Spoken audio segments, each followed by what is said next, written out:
नमस्कार. या नवीन व्हिडिओच्या माध्यमातून पुन्हा आपलं सर्वांचं स्वागत आहे. तर पहा आज या व्हिडिओच्या माध्यमातून आज आपण मराठी अध्यापनशास्त्र म्हणजे मराठी पेडागॉजी यावर आधारित सी-टी-टी 2020च्या तयारीसाठी काही महत्त्वाचे प्रश्न पाहणार आहोत. त्यांची उत्तरे पहा स्पष्टीकरणासह या ठिकाणी तुम्हाला पाहायला मिळतील.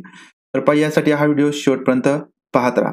त्याच्यानंतर पहा आपण उद्यापासून या ठिकाणी मराठी अध्यापनशास्त्र तर याचे जे काही वस्तुनिष्ठ प्रश्न आहेत तर ते पाहूयात. त्याच्यानंतर थेरॉटिकल सुद्धा काही भाग आपण या ठिकाणी पाहणार आहोत. तर यासाठी हा चॅनल तुम्ही अजूनही सबस्क्राईब केला नसेल तर पहा चॅनल सबस्क्राईब करा. या ठिकाणी आपण जे काही पर्यावरण अध्ययन असेल त्याच्यानंतर पहा CDP असेल तर याच्यामधील काही महत्त्वाचे प्रश्न हे मराठीमध्ये ट्रान्सलेशन सुद्धा करून पाहणार आहोत. त्याच्यामुळे ते प्रश्न तुम्हाला चांगल्या प्रकारे समजण्यास मदत होईल.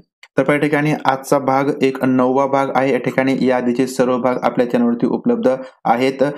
चॅनल तुम्ही सबस्क्राईब केलं नसेल तर सर्वात महत्त्वाचं चॅनल सबस्क्राईब करून ठेवा.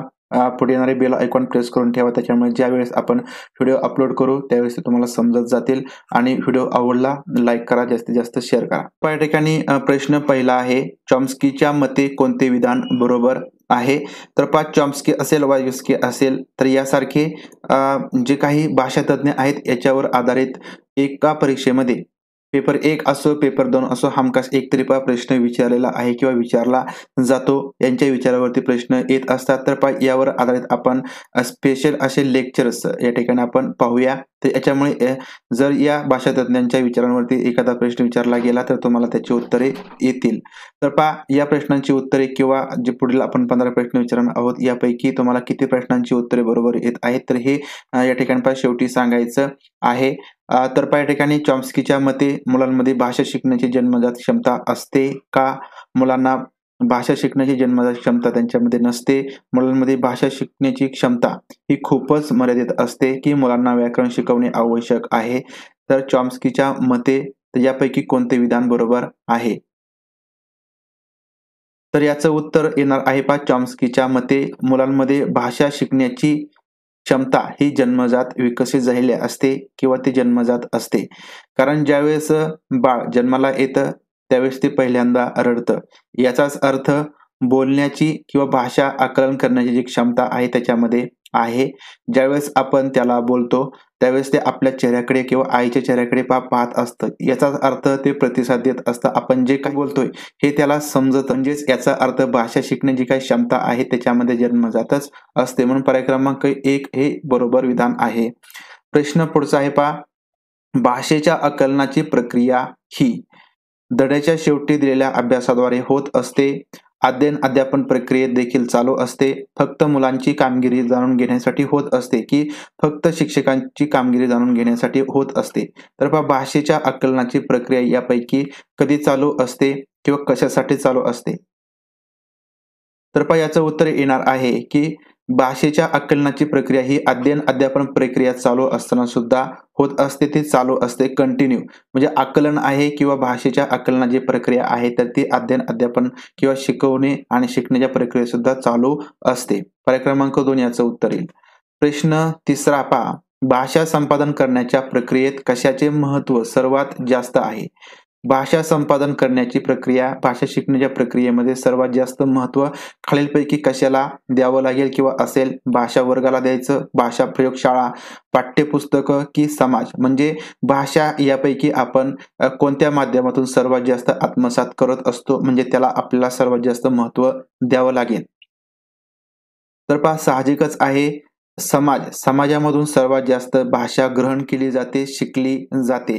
समाजामध्येच आपण आत्मविश्वासाने काही गोष्टी बोलत असतो. कारण ज्यावेळेस आपण समाजासमोर बोलतो, धीटाने बोलतो त्याच्यानंतरच आपल्याला बोलण्याचा जो काही विकास आहे, भाषेचा जो विकास आहे तो होत असतो. म्हणजे या ठिकाणी आपल्याला भाषा संपादन प्रक्रियेमध्ये समाजाला सर्वात अधिक महत्त्व द्यावं लागेल.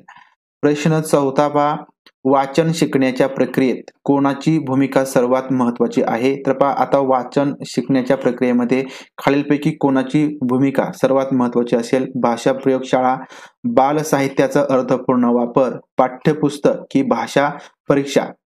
तर पहा वाचन शिकायचं आहे. वाचनाची जी प्रक्रिया आहे ती याच्यामध्ये बाल साहित्याचा अर्थपूर्ण वापर. बाल साहित्याचा आपण जितका काळजीने अर्थपूर्ण असा वापर करू जेवढा त्या हेतूने वापर करू, तर तेवढी आपल्याला वाचन शिकण्याची प्रक्रिया आहे ती सहज सुलभ अशी होणार आहे. कारण वाचनामध्ये अर्थपूर्ण वाचन खूप महत्त्वाचं आहे. कारण पहा फक्त वाचन हे वाचन नसतं, तर त्याच्यामध्ये अर्थपूर्णता असली तरच त्या ठिकाणी वाचनाला खरा अर्थ प्राप्त होतो. म्हणजेच बालसाहित्याचा अर्थपूर्ण वापर हे या ठिकाणी सर्वात महत्त्वाचं वाचन शिकण्याच्या प्रक्रियेमध्ये आहे. म्हणून पर्याय क्रमांक 2 याचं उत्तर येईल. प्रश्न 5वा पहा, सर्वसमावेशक वर्गातील भाषा शिक्षकाने कोणत्या बाबीची जास्त काळजी घेतली पाहिजे? आता या ठिकाणी लक्षात घ्या, सर्वसमावेशक असा वर्ग आहे. सर्वसमावेशक वर्ग म्हणजे त्या ठिकाणी सर्वसामान्य विद्यार्थी असतील आणि त्याच्यानंतर पहा विशेष म्हणजे त्या ठिकाणी अपंग असणारे विद्यार्थी. सर्वसामान्य अधिक विशेष असे विद्यार्थी असतात, त्याला सर्वसमावेशक वर्ग म्हणतो. तर त्या ठिकाणी एक भाषा शिक्षक म्हणून आपल्याला कोणती काळजी घ्यायची आहे? आपण त्या ठिकाणी सर्व मुलांसाठी समान गृहपाठ देऊ का? की सर्व मुलांना समान उपक्रमात सहभागी होण्यासाठी प्रोत्साहन करणे, सर्व मुलांकडून समान अपेक्षा असणे आणि विविध प्रकारची दृकश्राव्य सामग्री वापरणे. तर पहा, जेव्हा सर्वसमावेशक असा वर्ग असेल आणि ज्यामध्ये विशेष असे विद्यार्थी असतील, तेव्हा आपण त्यांना सर्वसामान्य जे विद्यार्थी आहेत त्यांच्याबरोबर उपक्रम देऊ शकत नाही किंवा गृहपाठ देऊ शकत नाही किंवा त्यांच्याकडून सर्वसामान्य विद्यार्थ्यांप्रमाणे अपेक्षा सुद्धा ठेवू शकत नाही. तर पहा, अशा विद्यार्थ्यांना जे सर्वसामान्य विद्यार्थी आहेत किंवा विशेष विद्यार्थी आहेत त्यांच्या बरोबरच आपण त्यांना दृकश्राव्य सामग्री आहे त्याचा वापर करावा लागेल. जर दृकश्राव्य सामग्रीचा वापर केला तर वर्गामध्ये जे अंध विद्यार्थी असतील तर त्या विद्यार्थ्यांना श्राव्य सामग्रीचा फायदा होणार आहे आणि जे विद्यार्थ्यांना ऐकायला येत नाही तर त्या विद्यार्थ्यांना दृक सामग्रीचा फायदा होणार आहे आणि त्याच्यामधून ते अध्ययन करतील. म्हणजेच या ठिकाणी जे सर्वसमावेशक वर्ग असतील तर त्या ठिकाणी आपल्याला विविध प्रकारच्या दृकश्राव्य सामग्रीचा वापर करावा लागेल. त्यानंतर पहा प्रश्न 6वा आहे पहा, भाषा आत्मसात करण्यामध्ये व्यागोस्कीने सर्वाधिक कशावर जोर दिलेला आहे? तर पहा, व्यागोस्की हा सुद्धा एक भाषा तज्ञ आहे, तर यांनी भाषा आत्मसात करण्या संदर्भामध्ये विचार मांडलेले आहेत. तर यांचा भाषा आत्मसात करण्यामध्ये सर्वात जास्त जोर कशावरती असेल किंवा आहे? भाषेच्या पाठ्यपुस्तकावरती, समाजातील भाषेच्या वापरावर, कुटुंबात बोलल्या जाणाऱ्या भाषेवर की वर्गात बोलल्या जाणाऱ्या भाषेवर? तर पहा, भाषा आत्मसात करण्यामध्ये व्यागोस्कीने सर्वात जास्त जोर समाजातील भाषेच्या वापरावरती दिलेला आहे. भाषा ही सर्वात जास्त समाजामधून आत्मसात केली जाते. ज्यावेळेस कोणताही विद्यार्थी असेल हा समाजामध्ये बोलतो, दिटाईने बोलतो, तो भाषेचा वापर चांगल्या प्रकारे करत असतो. म्हणजे या ठिकाणी समाजातील भाषेच्या वापरावर व्यागोस्कीने सर्वाधिक जोर दिलेला आहे. पर्याय क्रमांक 2 उत्तर येईल. प्रश्न 7वा आहे पहा, प्राथमिक स्तरावरती भाषा शिकण्याचा उद्देश आहे? तर पहा, प्राथमिक स्तरावरती खालीलपैकी भाषा शिकण्याचा कोणता उद्देश आहे? मुलांनी प्रमाणित भाषा ही त्वरित वापरणे शिकलं पाहिजे. मुलांनी नेहमीच भाषेच्या परीक्षेत चांगले गुण मिळवावे. मुलांनी वेगवेगळ्या परिस्थितीत भाषेचा प्रभावीपणे वापर करावा की मुलांनी भाषेचे व्याकरण समजून घ्यावे. आता या ठिकाणी पहा, प्राथमिक स्तर आहे, तर याच्यामध्ये भाषा शिकण्याचा उद्देश हा मुलांनी वेगवेगळ्या परिस्थितीत भाषेचा प्रभावीपणे वापर करावा, तर हा आहे. तर पहा, प्राथमिक स्तरावरती भाषा शिकवली जाते त्याचा अर्थ मुलांना जी काही भाषा आहे ती समाजामध्ये वेगवेगळ्या परिस्थितीमध्ये चांगल्या प्रकारे वापरता आली पाहिजे, चांगल्या प्रकारे बोलता आलं पाहिजे, विचार आपले चांगल्या प्रकारे मांडता आले पाहिजे, प्रकट करता आलं पाहिजे किंवा ते लिहिता आलं पाहिजे. याचाच अर्थ मुलांना कोणत्याही परिस्थितीमध्ये भाषेचा प्रभावीपणे वापर करता येणं, तर हा भाषा शिक्षणाचा प्राथमिक स्तरावरील एक महत्त्वाचा उद्देश आहे. प्रश्न 8वा आहे पहा, मुलांच्या भाषेचे मूल्यांकन करण्याचा सर्वात योग्य मार्ग कोणता आहे? भाषेचे मूल्यांकन करण्याचा सर्वात योग्य मार्ग मुलांची लेखी परीक्षा घेणे, मुलांच्या भाषेचा वापर पाहणे, मुलांना पुस्तक वाचण्यास लावणे, मुलांकडून प्रकल्पाचे काम करून घेणे. तर पहा, भाषेचं मूल्यांकन करायचं आहे तर यासाठी मुलांच्या भाषेचा वापर पाहणे, तर हा या ठिकाणी सर्वात योग्य असा मार्ग आहे. ज्यावेळेस विद्यार्थी वर्गामध्ये असेल, आपण ज्यावेळेस अध्यापन करत असो त्यावेळेस विद्यार्थ्यांनी जी काही भाषा वापरतील, जे काही बोलतील, ज्या प्रश्नाचं उत्तर देतील, ज्या संदर्भामध्ये आपलं मत प्रकट करतील, तर त्या बोलण्याचं, त्या भाषेचं निरीक्षण करायचं आहे आणि या ठिकाणी निरीक्षण करून ती भाषाचा वापर पाहून या ठिकाणी त्यांचं जे काही मूल्यांकन आहे ते आपल्याला करता येईल. म्हणजे या ठिकाणी मुलांच्या भाषेचा वापर पाहणे हे भाषेचं मूल्यांकन करण्याचा सर्वात योग्य असा मार्ग आहे. प्रश्न 9 आहे पहा, भाषा शिकण्याची कोणती पद्धत ही मातृभाषेची मदत न घेता दुसरी भाषा शिकण्यास मदत करते? एखादी दुसरी भाषा शिकायची असेल तर त्यासाठी मातृभाषेची मदत घ्यायची नाही. तर त्यासाठीची खालीलपैकी कोणती एक पद्धत आहे? अनुवाद पद्धत, द्विभाषिक पद्धत, अप्रत्यक्ष पद्धत की थेट पद्धत? तर पहा, दुसरी एखादी लँग्वेज शिकायची असेल त्यासाठी आपण मातृभाषेची मदत घेत नाही. म्हणजे ट्रान्सलेशन करण्यासाठी किंवा काही शब्दांचे अर्थ समजून घेण्यासाठी आपण मातृभाषेची मदत घेत नाही. त्यावेळेस ती जी पद्धत असते तिला आपण डायरेक्ट मेथड किंवा थेट पद्धत असं म्हणतो. पर्याय क्रमांक 4 याचं उत्तर येईल. प्रश्न 10वा पहा, भाषा अध्यापनात खेळाला महत्त्वाचे स्थान आहे. तर पहा, भाषा अध्यापनामध्ये आपण जे काही खेळ आहे ते घेत असतो आणि त्याच्यामध्ये खेळाला महत्त्वाचं स्थान का आहे? त्याचं कारण काय? भाषा शिक्षकाला कमी काम करावे लागेल म्हणून. दुसरं, क्रीडा भाषेचा विकास करते, खेळामध्ये आनंद येतो, खेळामध्ये शारीरिक विकास होतो. तर पहा, भाषा अध्यापनामध्ये आपण वेगवेगळे खेळ घेतो. जसे की पहा, भेंड्या असतील, शब्दांच्या भेंड्या, गाण्याच्या भेंड्या असतील किंवा प्रत्येक विद्यार्थ्याला मध्येच उठून एखाद्या प्राण्याविषयी, भाजीविषयी माहिती विचारणे हे सुद्धा पहा खेळ असतात. तर याच्यामुळे भाषा विकास होण्यामध्ये जो काही मदत आहे ते होत असते. म्हणजे या ठिकाणी क्रीडा भाषेचा विकास करते. तर याच्यामुळे पहा भाषा अध्यापनामध्ये खेळाला महत्त्वाचं स्थान आहे. पर्याय क्रमांक 2 याचं उत्तर येईल. त्यानंतर पहा प्रश्न 11वा आहे, पाठाच्या शेवटी दिलेल्या अभ्यास आणि उपक्रमांचा डॅश हा हेतू नाही. पाठाच्या शेवटी जो अभ्यास देतो आपण किंवा उपक्रम देतो त्याचा खालीलपैकी कोणता हेतू नाही? भाषेचा विस्तार करणे, सर्जनशीलता विकसित करणे आणि मुलांना अभिव्यक्त करण्याची संधी उपलब्ध करून देणे. तर हे या ठिकाणी या अभ्यासाचे आणि उपक्रमाचे हेतू असतात.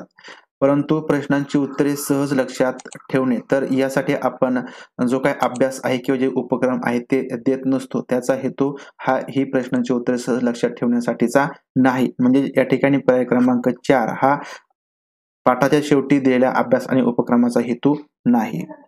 प्रश्न 12वा आहे पहा, वाचन पाठाच्या शेवटी अभ्यास व उपक्रम असावेत जे वाचन पाठ झाल्यानंतर, कोणताही पाठ झाल्यानंतर जे अभ्यास किंवा उपक्रम आपण देतो तर ते कसे असावेत? सोप्या भाषेत असावेत, मुलांना स्वतः काहीतरी करण्याची व शिकण्याची संधी देणारे असावेत, फक्त पाठाशी संबंधित असावेत की पाठावर आधारित नसावेत. तर पहा, कोणताही अभ्यास किंवा उपक्रम देत असताना मुलांना त्याच्यामधून स्वतः काहीतरी करण्याची आणि त्यांना शिकण्याची संधी मिळाली पाहिजे. म्हणजेच पर्याय क्रमांक 2 याचं उत्तर येईल.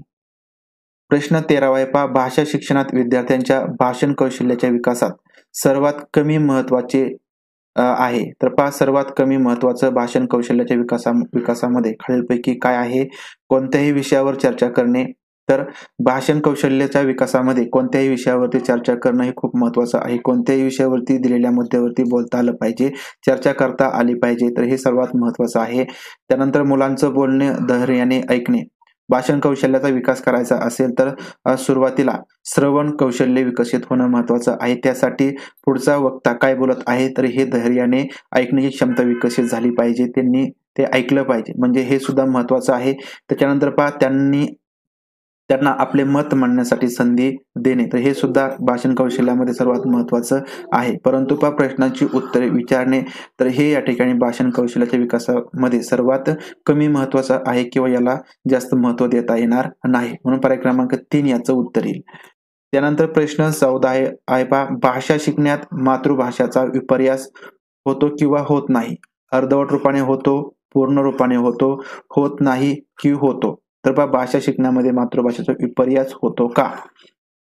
तर पहा, नक्कीच या ठिकाणी भाषा शिकण्यामध्ये मातृभाषेचा विपर्यास होतो. पर्याय क्रमांक 4 याचं उत्तर येईल. त्यानंतर पहा, प्रश्न 15वा आणि शेवटचा आहे पहा, भाषा शिक्षणातील त्रुटींबद्दल कोणते विधान खरे नाही? भाषा शिक्षणामध्ये भाषा शिकत असताना काही त्रुटी होत असतात, काही चुका होत असतात. त्यापैकी खालीलपैकी कोणते विधान यासाठी खरं नाही? तर चुका या अध्ययन अध्यापन प्रक्रियेचा अविभाज्य घटक आहेत. तर बरोबर आहे. अध्ययन अध्यापन प्रक्रिया करत असताना विद्यार्थ्यांकडून अध्ययनामध्ये काही चुका होत असतात, शिक्षकांकडून सुद्धा काही चुका होऊ शकतात. तर हे विधान या ठिकाणी बरोबर आहे. चुका या तात्पुरत्या असतात. तर कोणतीही चूक अध्ययन अध्यापन प्रक्रियेमध्ये झाली तर ती तात्पुरती असते. त्याच्यानंतरच्या पुढल्या अध्ययन अध्यापन प्रक्रियेमध्ये त्या चुका दुरुस्त केल्या जातात, सुधारल्या जातात. म्हणजे चुका ह्या तात्पुरत्या असतात. परंतु या ठिकाणी भाषा शिक्षणातील त्रुटी या कायम असतात. ज्या काही चुका होतात त्या कायम असतात. विद्यार्थ्यांच्या शुद्ध लेखनात चुका असतील किंवा इतर, तर या कायम कधीच नसतात. याच्यामध्ये आपण ज्या वेळेस विद्यार्थ्यांना दुरुस्ती सांगू त्याप्रमाणे विद्यार्थी दुरुस्ती करत असतात. म्हणजेच भाषा शिक्षण त्रुटी या कायम असतात. हे जे विधान आहे या भाषा शिक्षण त्रुटीबद्दल खरं नाही, चुकीचं आहे. तर पहा पर्याय क्रमांक 3 याचं उत्तर येईल. तर पहा अशा प्रकारे आपण या ठिकाणी मराठी पेडागॉजी यावर आधारित 15 प्रश्नपाठ स्पष्टीकरणासह पाहिले आहेत. तर व्हिडिओ आवडला असेल, लेक्चर कसा वाटला तर हे कमेंट बॉक्समध्ये सांगायला विसरू नका. तर भेटूया अशाच प्रकारच्या एका नवीन लेक्चरमध्ये. तोपर्यंत धन्यवाद.